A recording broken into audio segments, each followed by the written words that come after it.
나는 돈 벌어서 우리 집 부자 되게 하는 게 내 꿈이다. 살아온 세월은 어떻게 살았다고 치지만 앞으로 그런 세월을 또 살으라 그러면 너무 가혹하잖아요. 사법농단 의혹의 정점, 양승태 전 대법원장이 구속됐습니다. 전직 대법원장 구속은 헌정사상 처음입니다.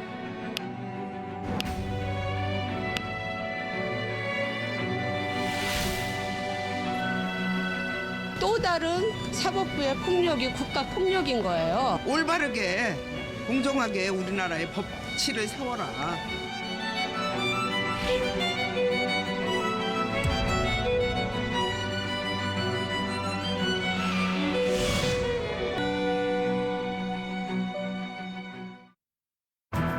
국가는 개인이 가지는 불가침의 기본적 인권을 확인하고 이를 보장할 의무를 진다.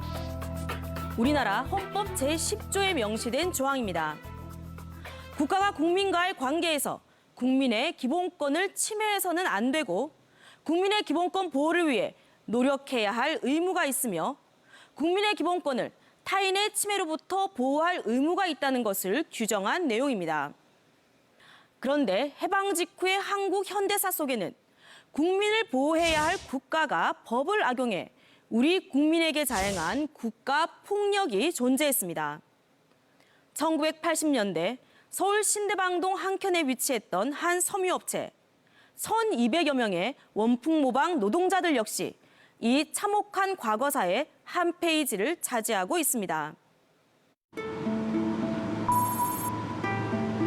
전라북도 순창군. 마을에서도 한참 떨어진 산속 외딴지. 이규현 씨는 지난 1981년 이곳에 자리를 잡았습니다.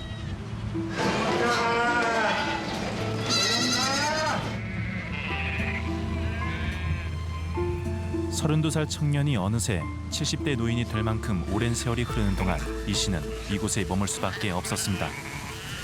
염소는 되게 자유롭네요. 자유로운 정도가 아니고 그 짐승이나 사람이나 뭔가 자유로움 속에서 저기를 해야 되는데 그렇지 못했던 것 같아요. 그때는 참 어떻게 보면 암울했다고 그래야 그런 시절이었잖아요. 돌이켜보면 하여튼 그런 감회가 새로워요. 아내와 단둘이 산 한 면을 개간하며 살았다는 이 씨.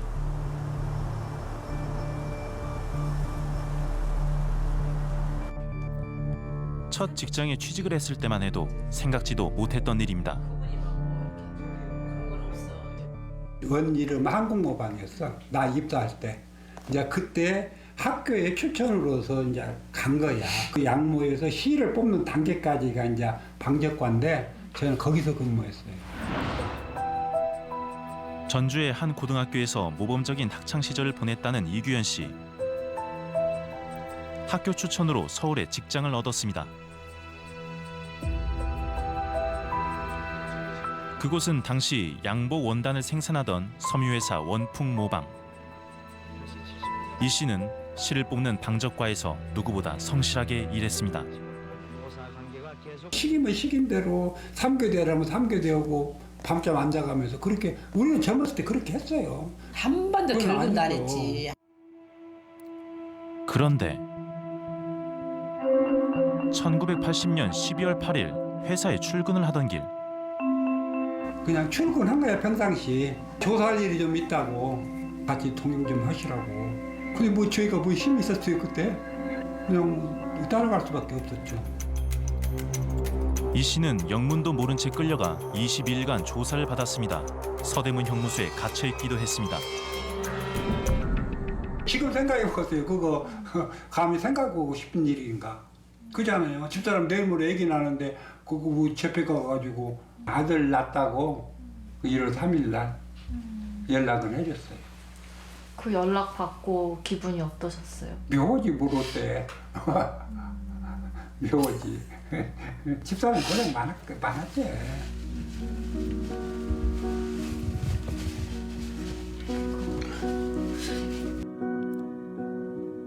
그런데 조사 이후 그는 또다시 어디론가 강제로 끌려갔습니다. 그곳은 바로 삼청교육대. 1980년대 사회정원하는 명목으로 만들어진 곳입니다. 그는 이곳에서 가혹한 고문과 구타를 견뎌야 했습니다. 이후 직장에서 강제 해고된 이 씨, 전두환 정권의 노동정책 때문이었습니다. 노사 문제에 있어서는 상호 대화와 협조로 문제를 해결해 나가는 풍토를 조성하도록 노력하겠습니다. 노사협의회를 설치 운영하고 기업 단위 노조의 활성화를 도모해 나갈 것입니다. 대통령 담화는 현실과 달랐습니다. 1980년 8월 노동청을 통해 내려온 것은 이른바 노동조합 정화 지침. 한마디로 노동조합을 와해시키겠다는 것이었습니다. 1차 정화 조치에 따라 노동조합 간부들에 대한 탄압이 이루어졌습니다. 이규현 씨도 그중 한 명이었습니다. 그때의 일을 생생히 기억하고 있다는 당시 노동조합 간부들. 큰 욕심이 있었던 거 아니에요. 왜 법에 있는 것도 안 지켜주느냐 그거예요. 왜 사람은 사람답게 취급하지 않고 개돼지만도 못하게 취급하느냐 이런 것들이 있듯이 이런 사람들을 노동의 정화 조치를 한 것이죠. 2년 후 정부 지침에 따라 회사는 노조원들에 대한 탄압을 더 가속화합니다. 강제 해고는 물론 조합장을 감금하는 일까지 벌어졌습니다. 그리고 1982년 9월 27일 1시쯤에 노동조합에 갔는데 근데 갑자기 깡패 같은 이 남자들이 들어닥치더니 그냥 막 잡아 끌여갖고서 뭐 우리 뭐 여성들이 남자 뭐 2-3명이 갖다 밀치니까 그냥 바깥으로 다 이렇게 나가 떨어지고. 공권력을 투입해 노동조합을 강제 해산하려 하자 단식 투쟁에 돌입한 노조원들. 아예 현장에 단전, 단수, 깜깜하게 만든 농성장을. 회사는 마지막에 스팀을 틀었어요. 아주 강하게. 그러니까는 4박 5일 동안 굶었던 그 조합원들이 몸이 막 뒤틀리는 거예요. 그야말로 아비규환이었다고 합니다. 병원에 실려간 노조원들은 무려 80여 명. 여러 병원에 나뉘어 치료를 받아야 했습니다. 그런데 우리가 확보한 당시 문건에 따르면 원풍모방 노조의 강제 해산 조치는 정부 기관에 의해 계획된 작전이었습니다. 수시로 이루어졌던 관계기관 대책회의, 조합원의 사표를 강제로 받아내는 방안도 논의됐습니다. 정보기관에서 사표 내라는 것 자체가 국가폭력이죠. 그리고 1982년 10월 1일 군인까지 동원해 무자비한 폭력으로 노동조합을 해산하는 마지막 작전이 벌어졌다고 합니다. 당시 회사로부터 해고당한 조합원의 수는 무려 600여 명.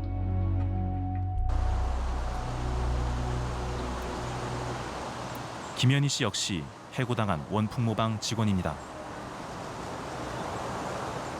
그 빨간 가방을 받아서 그거를 갖고 일주일을 들고 서서 여기 찬장 뒤에서 울고 있었어. 학교 보내달라고. 14살 어린 나이, 또래아이들처럼 학교에 가고 싶었지만 일을 해야 했다는 김 씨.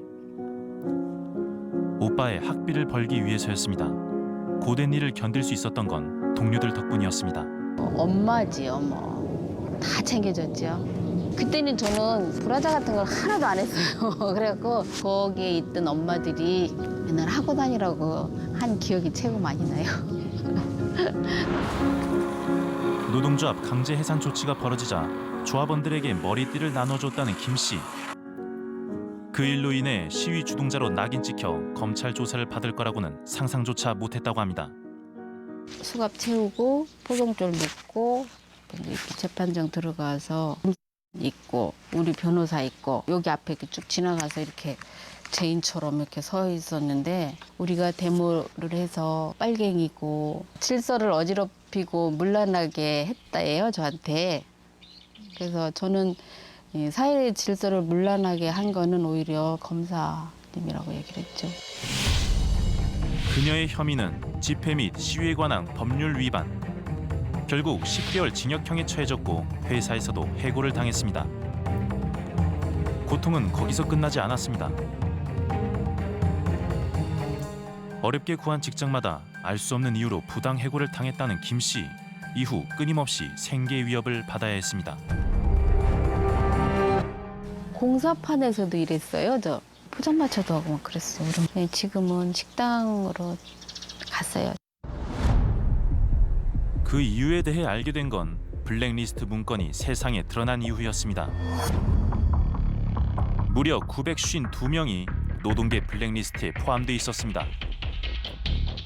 당시 정권은 사업장 등과 블랙리스트를 공유하고 이들의 취업기를 막았습니다.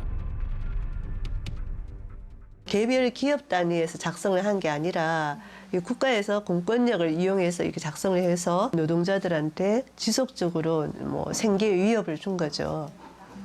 그래서 국가폭력이다. 조합원들에 대한 탄압은 이뿐만이 아니었습니다.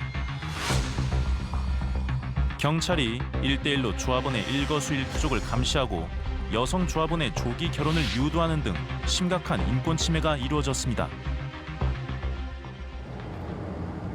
우리는 관계기관 대책회의를 주도했던 김 전 검사를 수소문해봤습니다. 후에 옛날에 김 변호사님 사실 있었다고 그랬는데. 맞아요, 있었어요. 유명했어요, 저는. 키 조그만. 근데 이제 여기는 떠나지 못했어요. 우리는 당시 정부가 노조원들을 탄압한 이유를 묻고 싶었습니다. 어렵게 알아낸 김 전 검사의 자택. 아, 예, 혹시 김 선생님 댁이세요? 네. 예, 선생님을 한번 뵙고 좀 말씀을 나누고 싶어서요. 안 계시던데요. 나가셨어요. 김 전 검사를 만날 수는 없었습니다. 대신 그와 전화 통화를 할 수 있었습니다. 아, 예, 김 선생님 되세요? 저는 KBS의 배선정 PD라고 하는데요. 80년도에 남부지검에서 검사 활동하셨었죠. 노동 정화 지침이라고 뭐 계엄령 내려가지고서는 다 노조 활동, 뭐 노조원들 다 연행하고 그러시지 않았어요? 할 일도 없고요. 그런 일도 없어요. 관계기관 대책회의 그 문건에 보니까 검사님 성함이 올라가 있던데요. 저는 그때 안돼 주도했기 때문에요. 몸이 불편하니까 이제 전화 끊읍시다. 우리가 입수한 문건에 나타난 김 전 검사의 주장.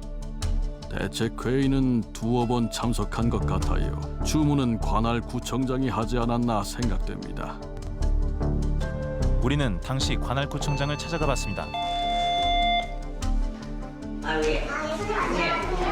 네, 저 KBS의 배선정 PD라고 하는데요. 네. 원풍 모방이랑 네. 그 당시에 그쪽에 지침 같은 게 있었죠. 예. 그 원풍호흡 자체도 나는 잘 모르겠어. 기억이 없어요. 82년도요? 네. 내가 동작구 정장을 80년도에는 안 했습니다. 제가 구청 홈페이지에 선생님 들어가 봤어요. 예, 선생님이시잖아요. 예, 맞아요. 그 당시에 총무장이 누군지 모르는 그런 사람이 그 담당이거든요. 그거는. 누군가에게는 잊혀진 기억. 하지만 피해자들은 잊혀지지 않는 기억을 간직한 채 지난 40여 년간을 공포와 트라우마를 견디며 살아왔다고 고백합니다. 많은 여성 노동자들이 공순이로 불리며 비하당하던 과거에도 원풍 모방에서 많은 걸 배워 원풍대학을 다녔다고 말할 만큼 자부심을 가졌다는 이들.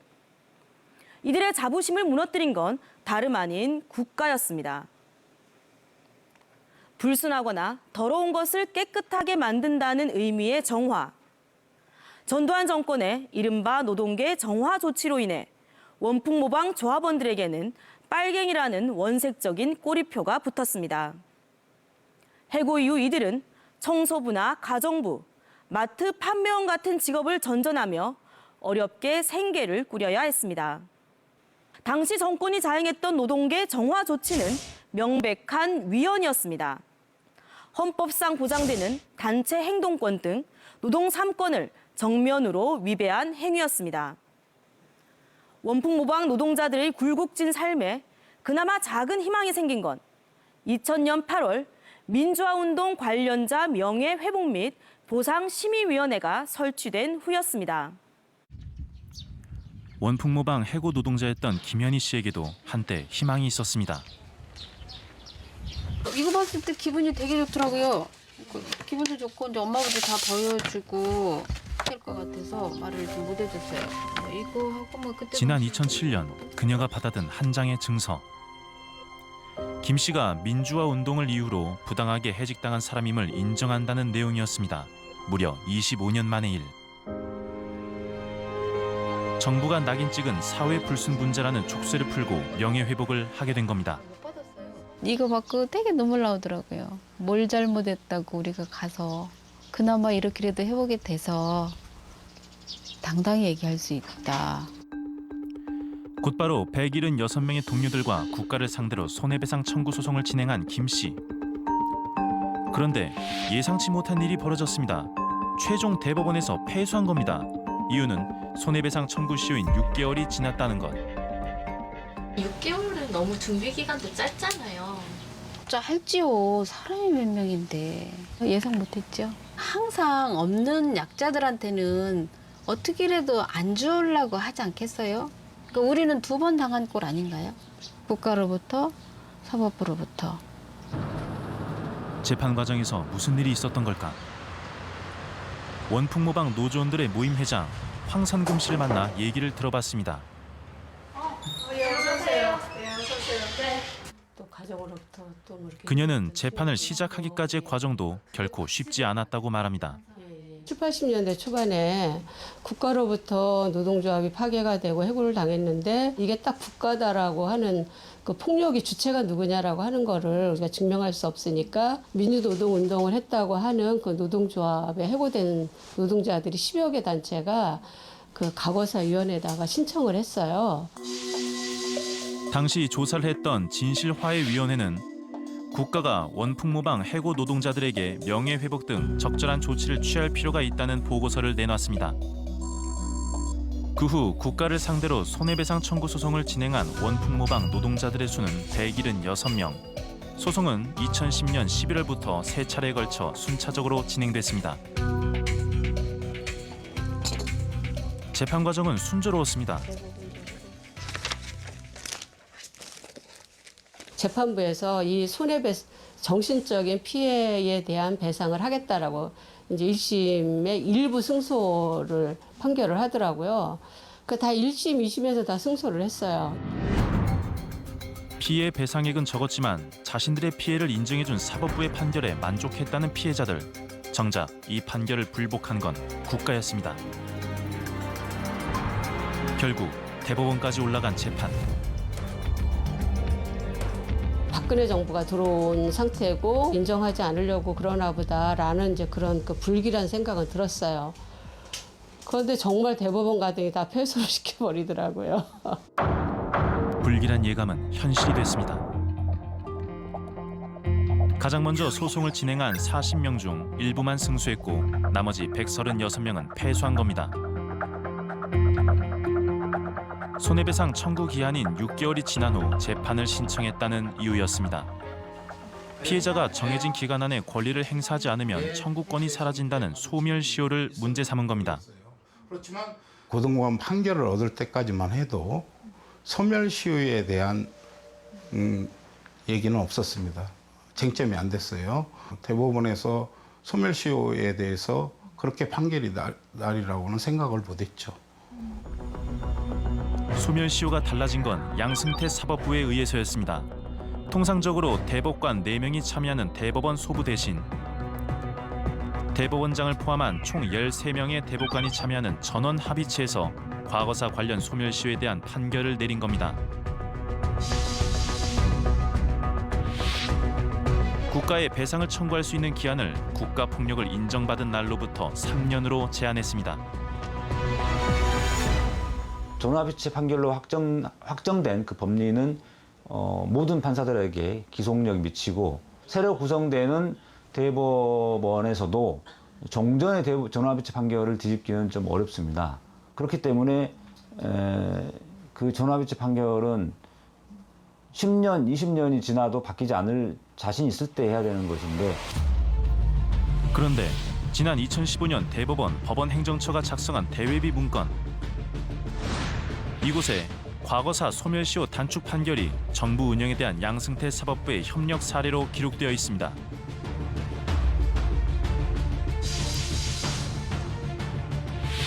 게다가 7개월 후 사법부는 또다시 손해배상 청구 시효를 6개월로 단축해버립니다. 이후에는 전부 그 국가에 대한 소송 사건들 전부가 소멸시효를 하급심에서도 받아주기 시작합니다. 예. 6개월로 단축이 된 거죠? 예. 6개월과 마찬가지로 된 거죠. 우리는 진실화해위원회가 조사한 인권침해 사건의 국가배상 소송 현황을 살펴봤습니다. 그 결과 단축된 소멸시효로 인해 패소 판결을 받은 피해자는 최소 824명. 국가는 국민들의 자유와 권리를 최대한도로 보장을 해줘야 되고 국민들의 안전을 최대한도로 보호를 해줘야 되거든요. 그럼에도 불구하고 국가가 나서서 시효를 주장을 하고 또 법원이 나서서 그 시효를 줄여주고 이거는 어떻게 보면은 국가는 아직도 또 다른 과거사의 범죄를 저지르고 있는 행태다. 뭐 그렇게 해석할 수밖에 없어요. 국가폭력 피해자들을 울린 판결은 또 있습니다. 과거 원풍모방에서 근무하다 강제 해고당했다는 손선례 씨. 어서 오세요. 자기 목숨을 해고 이후 생계를 위해 작은 미용실을 운영했다고 합니다. 주종 관계만 있어요. 주종 관계. 빚이 3,600이었어요. 그래서 미용실을 했는데 너무 안 되니까 하루에 10,000원, 15,000원 그렇게 하고 니까 안 되잖아요. 가게세도 내기 어려워 2007년 민주화운동 보상금을 신청했다는 손 씨. 가족 소득에 따라 보상금 지급 여부가 결정됐는데 손 씨의 경우 소득이 적어 생활지원금으로 5천만 원을 받았습니다. 그런데 이 돈 때문에 국가를 상대로 한 손해배상 청구 소송에 패소한 겁니다. 저 같은 경우는 패소할 줄 몰랐거든요, 사실. 당연히 우리는 승소하는 걸로 그렇게 알았거든요.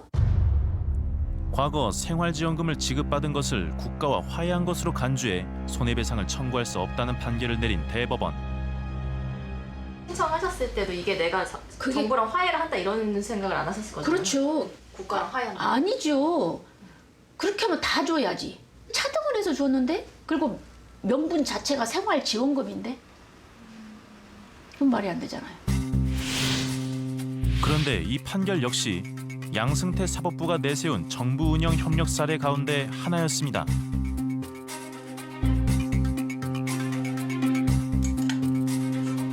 (2008년) 생활지원금을 받지 못했다는 지명환 씨. 당시 가족 소득이 지원금 지급 기준보다 많아 수령 대상에서 제외됐다고 합니다. 명예회복은 그 시점에서 해줘놓고 국가가 자기들이 잘못한 걸 인정을 해놓고 거기에 따른 보상은 현재 시점에서 한다라는 거죠. 그것도 제 개인 소득이 아니라 남편과 아이들 이런 거 다 가족 토탈 합산한 재산을 기준으로 해갖고 돈이 중요한 게 아니라 그 재판정에 이 기준이 명확하지 않다라는 거죠. 형평성에도 어긋났고. 지난 2009년 생활지원금을 받지 못한 이들이 모여 행정소송을 제기했습니다. 당시 재판을 한 대법관 중 한 명은 양승태. 그때 생활지원금은 배려 내지 지원책이지 보상은 아니라는 판결을 했습니다. 생활지원금을 받은 이들에게는 이미 보상을 받았기 때문에 패소 판결을 내린 양승태 대법원. 불과 5년 사이 바뀐 판결, 어떻게 해석해야 할까? 궁극적인 우리는 국가의 과오였다. 이 부분을 그 양승태 법원 체제에서 인정을 했어야 됐는데 이 부분을 가리려고 하다 보니까 다른 판결을 내리는 거죠. 국가기관이 조직적으로 증거를 조작 은폐했을 경우 수십 년 후에야 진실이 밝혀지는 과거사 사건에서 소멸시효를 두는 것. 그 자체가 터무니없는 규정이라는 지적이 많습니다. 과거 형사 재심을 거쳐 무죄가 확정된 피해자가 국가에게 배상을 청구할 수 있는 시효는 법적으로 5년. 그런데 양승태 사법부가 2013년 5월 이를 3년으로 제한했다가 약 7개월 후 사전 예고도 없이 소멸시효를 6개월로 단축해버렸습니다. 그 때문에 국가의 피해 배상이 거의 이루어지지 않도록 회방한 것이라는 의혹이 제기됐습니다. 사법행정권 남용 혐의 등 40여 개의 혐의로 재판을 받고 있는 양승태 전 대법원장을 유시한 당시의 사법부. 그들은 왜 국가폭력 피해자들에 대한 국가의 배상 책임을 인정하지 않으려 했던 걸까요? 2017년 9월 22일 6년의 임기를 마치고 퇴임한 양승태 전 대법원장. 그는 마지막까지 사법부의 독립을 강조했습니다. 정치적인 세력 등의 부당한 영향력이 침투할 틈이 조금이라도 허용되는 순간 어렵사리 이뤄낸 사법부 독립은 무너지고 민주주의는 후퇴하고 말 것입니다.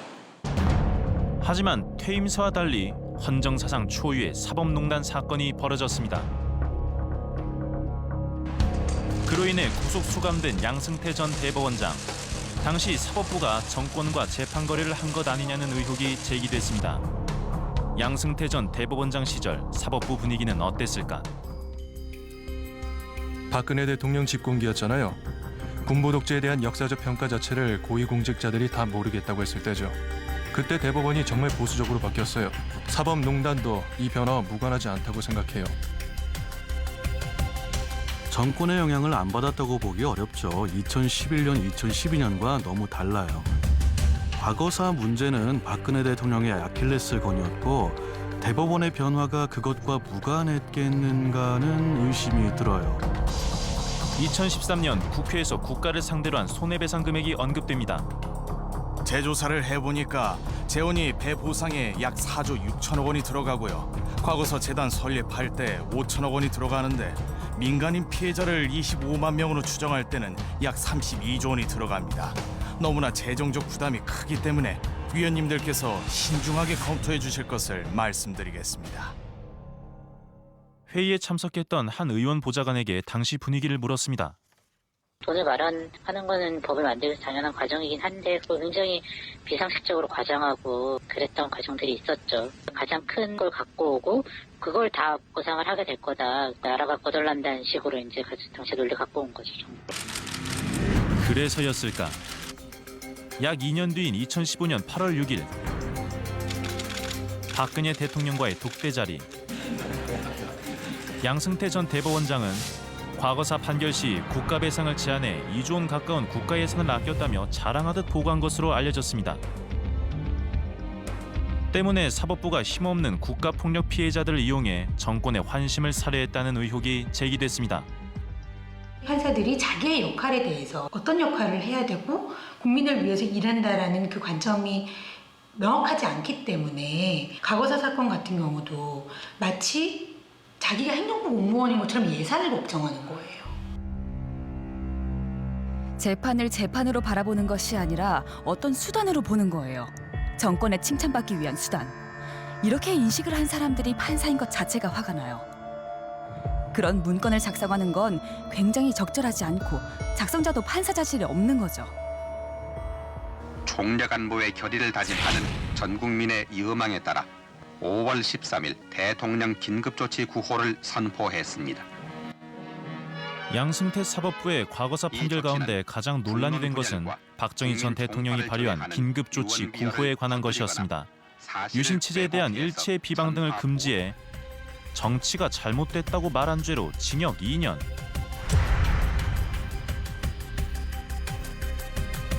대통령을 비난했다가 징역 1년, 집행유예 2년에 처해지는 등 유신 독재 시절 국민의 기본권을 철저히 침해했던 긴급조치 9호. 당시 법관의 영장 없이 체포 구금이 가능했던 긴급조치 9호로 인해 많은 이들이 억울한 옥살이를 해야 했습니다. 강봉기 씨 역시 그들 가운데 한 명입니다. 이걸 다 국가기록원에서 떼보셨나 봐요. 70년 2월 달에 이제 졸업식을 하고 그해 초에 고등학교에 교사로 부임하게 되었습니다. 6월 8일 날 입소하라고 연락이 왔었어요. 입대 전 대학 선후배들과 가진 회식 자리에서 한 선배로부터 건네받았다는 4.19 선언문. 하지만 읽지 않고 그 자리에서 주머니에 넣어두었다가 집에 돌아와 휴지로 쓰고 버렸다고 합니다.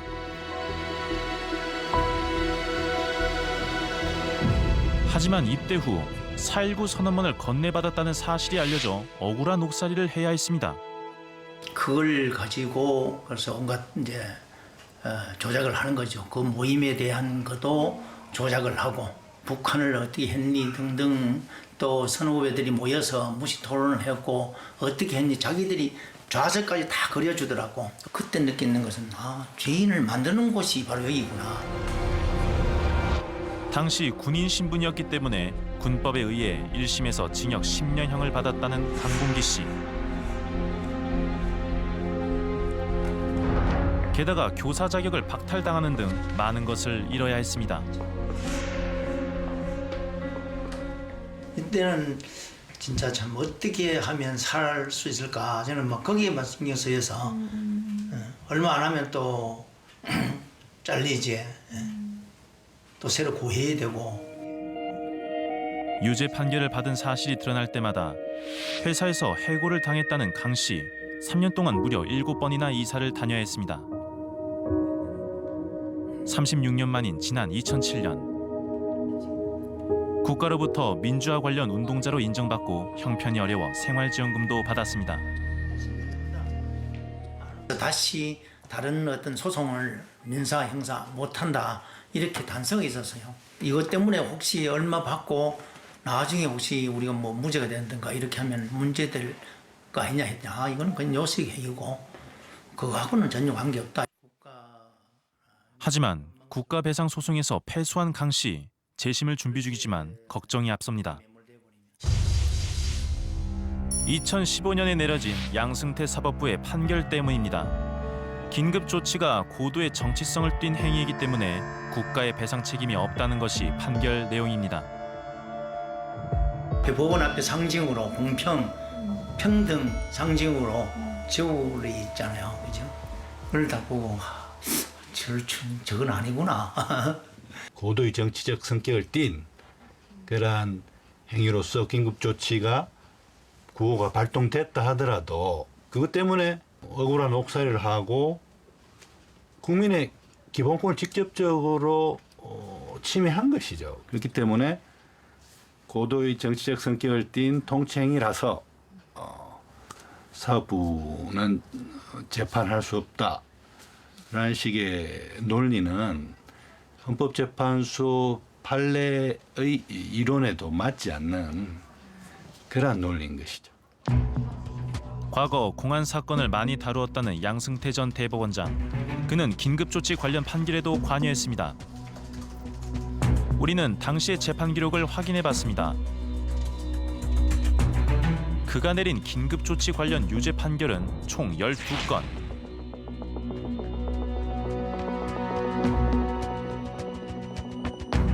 양승태 전 대법원장도 긴급조치 사건에서 자유롭지 못하고 그런 고위 법관들 몇몇도 아직 남아있죠. 그런 판결을 내린 사람이 대법원장까지 됐다는 게 수치스러운 거예요. 과거사 판결을 뒤집은 거는요. 두 가지가 다 있다고 봅니다. 양승태 대법원장 본인 스스로가 긴급조치를 비롯한 유신시대의 그러한 문제들에 대해서 수사기관과 재판기관의 잘못을 인정하고 싶지 않은 게 일단 기본적인 게 깔려 있고요. 박근혜 대통령이 자신의 아버지가 했던 통치행위와 관련된 거다라는 이유로 굉장히 관심을 갖고 있기 때문에 그 부분을 재판거래 대상으로 삼은 측면도 있고 두 가지가 다 있는 거죠. 그렇다면 국정협력 사례로 언급된 과거사 관련 3개의 판결을 내렸던 대법관들은 어떤 입장일까? 우리는 먼저 박병대 전 대법관을 만나보기로 했습니다. 그는 과거사 소멸시효를 단축한 판결의 주심이었습니다. 양승태 사법부에서 법원 행정처장을 지내며 사법농단에 관여한 의혹을 받고 있는 박 전 대법관. 지난해 11월 검찰에 출두한 이후 모습을 잘 드러내지 않는다고 합니다. 제가 알기로는 학교에 안 계신 걸로 알고 있거든요. 사직하셨답니다.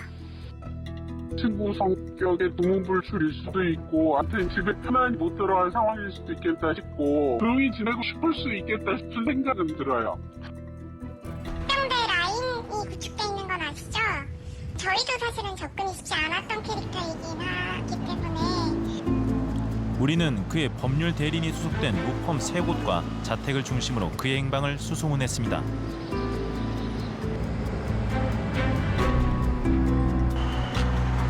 약 일주일간 탐문한 결과 박병대 전 대법관의 자택에서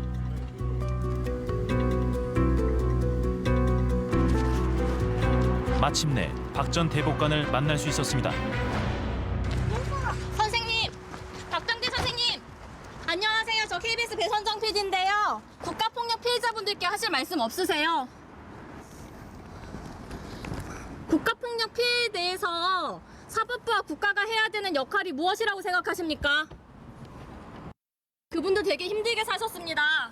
그게 재판 거래로 그렇게 한 줄짜리로 치환될 수 있는 삶이라고 생각하십니까? 선생님, 국가폭력 피해자분들께 한마디 해주세요.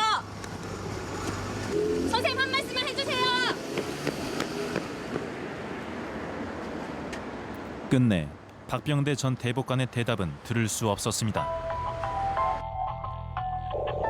우리는 국가의 배상 책임을 제한하는 과거사 관련 3개의 판결을 분석해보기로 했습니다. 소멸시효 제한에 찬성했던 대법관은 총 9명. 생활지원금을 재판상 화해로 간주하며 국가배상을 제한했던 판결에 찬성했던 대법관은 모두 8명이었습니다. 그리고 긴급조치 관련 판결에 만장일치로 찬성을 표했던 4명의 대법관까지 3개의 과거사 관련 판결에 모두 찬성한 대법관은 총 3명. 이들을 만나 당시 판결을 둘러싼 논란에 대해 물어보기로 했습니다. 퇴임 후 고향에서 후학들을 가르치고 있다는 김신 전 대법관. 민신님과도 연락을 했는데 인터뷰 요청이 계속 오는데 거절 계속하고 계시다고 연락 안 하셨으면 좋겠다고 말씀하시네요. 퇴임 후 별다른 공식적인 활동이 없는 민희령 전 대법관. 수소문 끝에 그의 고향집을 찾았습니다. 계세요. 안녕하세요. 민희령 선생님 되시죠? 예. 저는 KBS에서 온 배선정 PD라고 하는데요. 예. 대법원에서 재임 당시에 과거사 판결 내리셨던 것들이 그 국가의 그 책임을 과도하게 좀 제한을 했다 이런 입장들이 좀 있어서 일단 떠난 사람들은 그거 자기가 재직할 때 있던 사건들에 관해서 가능하면 얘기들 안 할 거예요.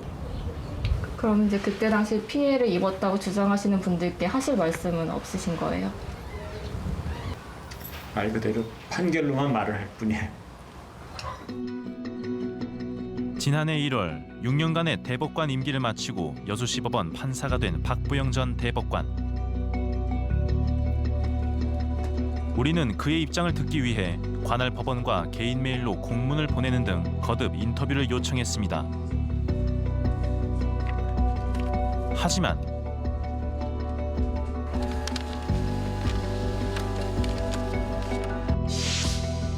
공식적인 응답이 없었습니다.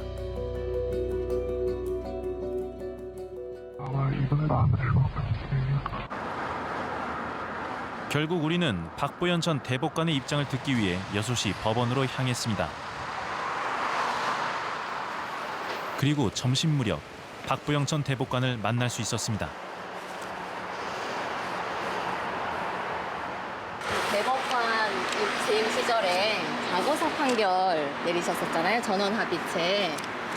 그 판결이 가해자인 국가가 책임을 져야 되는 배상 책임을 너무 과도하게 제한했다는 의견이 있거든요. 네. 어떻게 생각하세요? 네, 이제 지난 판결에 대해서는 이야기 안 합니다. 긴급 조치도 위헌 판결이 내려졌는데도 불구하고 그게 고도의 통치 행위이기 때문에 배상할 수 없다는 것이 국민들로부터 어떻게 납득이 가능할까요, 판사님?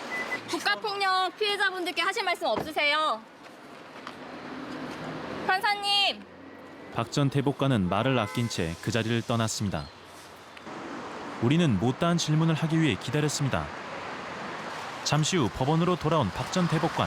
판사님 마지막으로 하나만 더 여쭐게요. 그만하세요. 그분들의 재판 내용이 국정협력 사례로 언급된 거에 대해서 어떻게 생각하십니까? 박보영 전 대법관은 끝내 아무런 대답을 하지 않았습니다.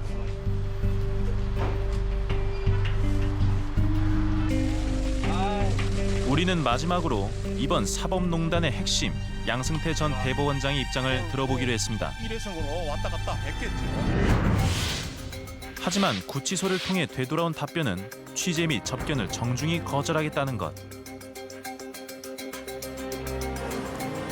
우리는 마지막으로 한 번 더 구속 수감 중인 양승태 전 대법원장을 찾아갔습니다.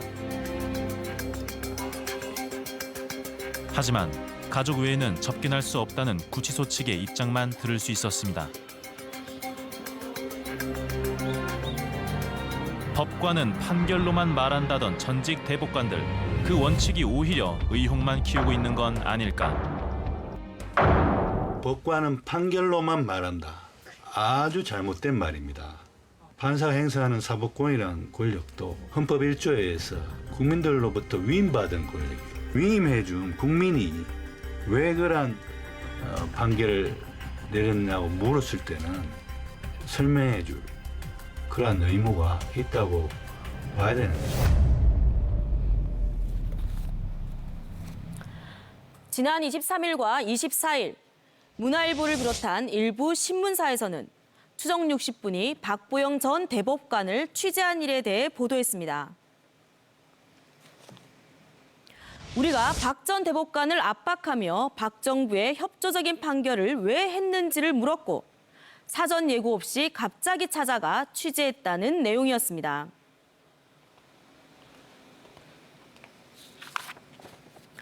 박 전 대법관과 법원행정처 공보관실에서도 의사에 반하는 강제 인터뷰를 했으며 재판에 관여한 법관에게 해명 등을 요구하는 것은 재판 독립에 큰 위협이 될 수 있다는 내용의 의견서를 우리에게 보내왔습니다. 우리는 이 모든 내용에 대해 설명하고자 합니다. 추정 60분은 지난 11일 박보영 전 대법관의 개인 메일과 광주지방법원 순천지원에 공문을 보내 정중히 인터뷰를 요청했습니다. 하지만 순천지원과 박 전 대법관의 공식적인 답변이 없었고 그 때문에 취재진이 지난 15일 박 전 대법관을 찾아갔던 겁니다. 우리는 박 전 대법관 등이 내린 판결이 박근혜 정권의 국정협력 사례로 대법원의 대외비 문건에 포함된 사실에 대한 의견을 물었습니다. 박 정부의 협조적인 판결을 왜 했냐는 질문을 한 적은 없습니다. 사실이 아닌 보도를 한 해당 언론사에 유감을 표하는 바입니다. 우리는 법과 양심에 따라 사법권을 행사하는 법관들을 존중합니다. 과거 우리 국민들에게는 법관은 헌법과 법률에 의해 그 양심에 따라 독립하여 심판한다는 헌법 조항을 굳이 거론하지 않더라도 법관이라면 응당 그럴 것이라는 신뢰가 있었습니다. 누군가 죄를 지었다면 당연히 법관이 그에 상응하는 벌을 내릴 것이라는 믿음이었습니다. 그런데 헌정사상 최악의 재판 거래 의혹이 드러나면서 당시 법관들이 내린 수많은 판결이 과연 공정한 것이었냐는 의문을 품는 건 어찌 보면 당연한 수순입니다. 우리는 국민들을 대신해 당시의 사법부가 정말 법과 양심에 따라 판결을 했는지 묻고 싶었습니다. 우리가 더욱 이 의혹에 대한 답을 듣고자 했던 건 아직도 명확한 답을 얻지 못한 채 고통받고 있는 수많은 국가폭력 피해자들이 있기 때문입니다. 지난 4월 20일 서대문 독립공원에 60여 명의 원풍모방 노동자들이 모였습니다. 국가로부터 손해배상을 받을 길이 막막해진 국가폭력 피해자들을 대변해 사법부에 외치고 싶은 말이 있기 때문입니다. 자유발언이니까 내 맘대로 할게요. 판사님들한테 하고 싶습니다. 우리는 그동안에 경제발전을 위해서 12시간, 18시간 일할 때 당신들은 공부를 많이 했으면 판결이나 제대로 똑바로 내려주시지 어떻게 옳고 그런 거를 제대로 알지도 못합니까? 우리 노동자들은 옳고 그런 거를 배우지는 못했지만 제대로 똑바로 알거든요. 그들도 처벌해서 사법부의 자존심을 챙겨주시기 바랍니다. 국가폭력 피해자들은 정부의 책임을 강조합니다. 과거사 청산의 대의를 위한 관련자들을 처벌하고 노동 탄압 피해자들에게 배상하여 민주정부로서의 책임을 다하라. 책임을 다하라. 책임을 다하라. 책임을 다하라. 그렇다면 과거사 사건을 해결하기 위해 가장 시급한 것은 무엇일까? 국가폭력 사건은 이제 국가가 가해자다 보니까 과거에 그 가해를 했던 사건의 증거들을 계속 은폐를 해왔잖아요. 그러면 피해자 입장에서는 그걸 자기가 찾기가 힘들어요. 민간단체들이 국가 공권력에 의한 이런 사건들을 조사를 할 수 있는 권한도 없고 역량도 안 되거든요. 그래서 결국에는 입법을 통한 국가기구를 설립해서 국가기관이 조사를 할 때만이 사실관계를 확인할 수 있는 거죠. 일부라도. 진실, 화해. 정부의 노력이 아주 없었던 건 아닙니다. 지난 2005년 12월 과거사 관련 사건의 진상규명을 위해 출범한 국가기구 진실화해를 위한 과거사 정리위원회. 역사가 제자리를 찾고 평화와 인권, 진실 바탕 위에 국민의 자유와 행복, 미래를 나아가는 데 대통합과 화해를 확보하는 데 충실히 노력할 것입니다. 당시 여야의 합의로 만들어진 독립적인 조사기관이었습니다. 하지만 5년의 기한을 끝으로 지난 2010년 활동을 멈춘 상황. 이후 진화위 활동을 재개해야 한다는 주장이 꾸준히 제기되어 왔습니다. 진실화해위원회는 이 활동 당시보다 활동이 끝난 이후에 더 그 성과가 빛을 발했다라고 보는데, 그 이유는 그 위원회의 조사 과정과 결정, 이게 법원으로부터 이제 중요한 증거로 채택이 됐다라는 거죠. 하지만 진화위 활동 재개를 위한 법안은 국회의 높은 문턱을 넘지 못하고 있는 상황입니다. 18대 국회를 거쳐 19대 국회, 그리고 20대 국회에서도 여전히 계류 중입니다.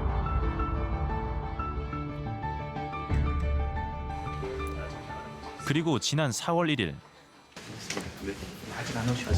또 한 번 진실화해를 위한 과거사 정리기본법 일부 개정 법률안 법안 심사가 열렸습니다. 김선정 PD라고 하는데요. 네. 오늘 과거사법 통과 여부를 좀 어떻게 보시는지. 아직 과거사 이거 오늘 법이 좀 오늘 통과될 수 있을까요? 최선을 다해봐야죠. 당민항역적인 당론이 사실 논의가 돼서 그냥 이유 없이 막아나서는 분위기라 일단 부딪혀봐야죠. 드디어 시작된 법안 심사 회의. 법안 심사 소위원회를 개의하겠습니다.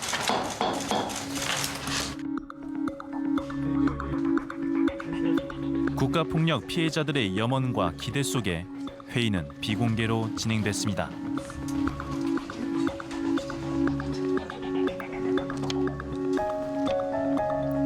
이번엔 정말 법안이 통과될 수 있을까? 법안 심사 결과가 나올 때까지 국회를 떠나지 못하는 국가폭력 피해자들. 우리 유족의 그 아픔을 아신다면은 의원님들이 진짜 꼭 오늘은 좋은 결과를 기다리는데 지금 저 안에서 어떤 내용이 펼쳐지는지 모르겠습니다. 서로 니탄대탄만 하고 지금 이게 이래서는 안 되는 거거든요. 어디 여야가 어디 있습니까? 지금 이게 논의가 항상 필요하다라고 이야기를 하시는데 저희들은 충분히 기회를 드렸다라고 저희는 보고 있습니다. 역사에 기록되어 있는 죄를 짓지 마시라라고 꼭 말씀드리고 싶습니다. 법안 심사 회의는 오전 오후 두 차례에 걸쳐 진행됐습니다. 드디어 심사 회의가 끝났습니다. 그 논의 좀 잘 되셨어요? 잘 난항입니다. 오늘 심도 있는 논의에 못 들어갔어요. 오늘 과거사 논의는 좀 어떻게 될 것 같으신지 한 말씀만 좀 여쭙고 싶은데요. 논의 중에 있습니다. 안기창 작년에도 한번 상정됐다가 잘 안 됐잖아요. 어떻게 올해는 논의를 하고 있습니다. 의원님도 어떻게 좀 과거사 논의에 대해서 좀 어떻게 생각하고 계신지. 항우진 피할 살짝 됩니다. 네. 항우진 피할 살짝. 예. 설명 나중에 따로 듣겠습니다. 예. 이날 법안은 부결됐습니다. 와, 정말 미쳐. 안녕하세요. KBS의 배선장 PD인데요. 오늘 과거사법 부결됐는데 지금 피해자분들 많이 기다리시잖아요. 얼마 동안 더 기다려야 될까요? 왜 과거사 관련 법안은 9년째 제자리를 맴돌기만 하는 걸까? 국회 속기록을 확인해봤습니다. 조금 더 국민적 합의를 봅시다. 국민적 합의는 다 돼 있는 거거든요. 조금 더 보류하고 더 논의합시다. 도대체 언제까지 논의를? 1년이 넘은 법안이기 때문에 가능하면 일단 정부에서 일을 할 수 있는 근거라도 마련해 주자. 우리 자유한국당 나가서 잠깐 얘기하고 오도록 허락해 주시기 바랍니다. 10분만 주십시오. 이거 당장 통과시켜야 해요? 우리 당에서는 반대입니다. 이것은 당론 가지고 할 문제가 아니잖아요. 좀 더 논의하시죠. 줄곧 논의가 더 필요하다고 주장해온 자유한국당. 그 이유를 물었습니다. 또 인터뷰는 해당 방송사에서 뭐 관련되시는 의원이라든지 궁금하신 의원님들께 요청을 하시는 게 보통이거든요. 우리는 행정안전위원회 간사에게 자유한국당 측의 입장을 물었습니다. 왜냐면 인터뷰를 굳이 할 이유는 없을 것 같아요. 질문서를 주시면 그에 따라서 서면으로 답변을 드릴게요. 서면 답변 요청서를 보낸 지 열흘이 지난 지금까지도 자유한국당 측의 공식적인 답변은 없습니다. 진화위법 일부 개정안을 발의한 인재근 의원. 법안 통과를 더 늦춰선 안 된다고 주장합니다. 무엇보다 중요한 것은 그 피해자들이 점점 연세가 많아지셔서 힘들어진다는 거죠. 피해자들이 없는 상태에서 이런 논의를 하게 될 수 있다는 그런 불행한 사태가 생길 수 있기 때문에 굉장히 시급하고 빨리 해야 된다고 생각을 해요. 주인공이 없는 그 논의라는 게 굉장히 공허하잖아요. 국가폭력 피해자들 대부분이 고령의 나이. 그들은 더 늦기 전에 국가가 책임감 있는 모습을 보여주길 기대합니다. 살아온 세월은 어떻게 살았다고 치지만 앞으로 그런 세월을 또 살으라고 그러면 너무 가혹하잖아요. 정말 국민이 최고로 마지막으로 바라는 것이 사법부 아니겠어요? 재판에서 이런 어려운 일이 당한 사람 없고 정말 평등하고 공평하게 정의가 실현되는 그런 사법부가 되었으면 참 좋겠습니다. 정말 바랍니다. 18대부터 20대까지 국회에 계류되다 폐기되었거나 현재도 계류 중인 과거사 관련 법안은 총 22건. 지난 4월 1일 열렸던 진실화해를 위한 과거사 정리 기본법 일부 개정 법률안도 결국 부결됐습니다. 여야 정치권의 논의는 수년간 다람쥐 쳇바퀴만 돌고 있습니다. 과거 국가폭력을 자행했지만 사과도 배상도 하지 않은 국가. 이에 대해 면죄부를 준 사법부. 자신들의 정치 이념에 따라 끝나지 않는 논의만 계속하는 정치권. 이들 모두가 국가폭력 피해자의 고통을 가중시킨 또 다른 폭력을 행사해왔다고 해도 과언이 아닙니다. 지연된 정의는 결코 정의가 아닙니다. 제대로 된 정의를 실현하기 위해 정치 이념의 논리가 아닌 인권의 논리로 과거사 청산에 대한 깊이 있는 검토가 이루어져야 합니다. 국민 눈높이에 맞는 과거사 문제 해결을 100대 국정과제 중 3번째로 꼽았던 현 정부의 약속. 그 약속이 제대로 이행되는지 추정 60분이 끝까지 지켜보겠습니다.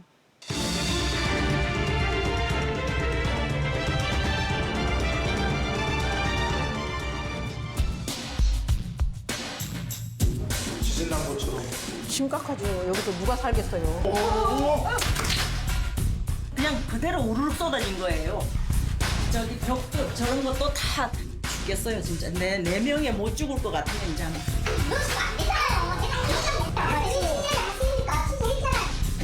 결정을 따른 증거를 가지고 있었거든요. 저희가 안 했다고요.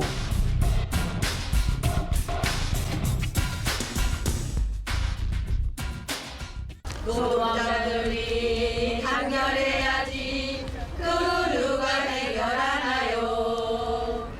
돈과 권력이 아파요 탄압하는데 우리 문제 힘을 합쳐 해결해야지. 마지막 십자가 내가 져야지. 정상